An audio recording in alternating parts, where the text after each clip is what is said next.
সবাইকে জানাই শুভ Bijoya. Hello everyone, welcome to my channel. আমি ঋত্বিকা। আশা করছি তোমরা সবাই খুব ভালো আছো।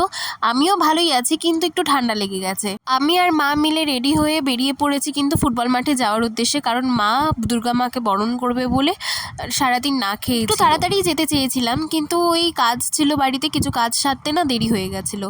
আর আজকের ওয়েদারটা দেখো, মেঘলা হয়ে রয়েছে, কখন যে বৃষ্টি নামবে।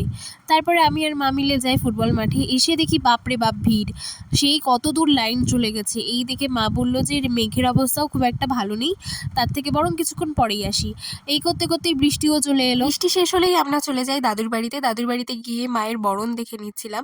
আমার ভীষণ শরীর খারাপ, যে কারণে গলার আওয়াজটা কিছুটা অন্যরকম লাগছে। তোমরা সবাই অ্যাডজাস্ট করে নিও একটুখানি।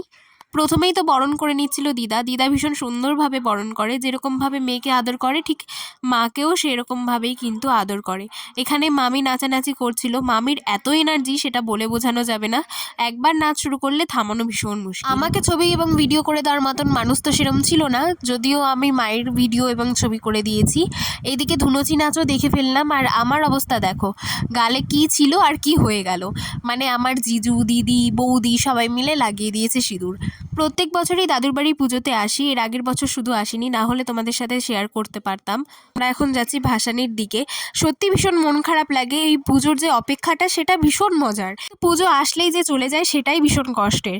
এই ভাসান থেকে আসার পরে যখন মন্দিরের দিকে তাকাবো, দেখবো খালি, ভীষণ কষ্ট লাগে। তখন ভালো লাগে না কিছু। মন খারাপ তো থাকবেই, কিন্তু এই মন খারাপ করলে তো চলবে না। হাসি মুখে তো মাকে বিদায় দিতে হবে। আর সেই কথা ভেবেই আমরা কিন্তু বেশ মজা করতে করতে ঘাটে চলে আসি এবং ভাসান দেখি। আসছে বছর আবার হবে দুগ্গা দুগ্গা। আবার দেখা হচ্ছে নেক্সট কোনো ব্লগে। ততক্ষণের জন্য সবাইকে টাটা।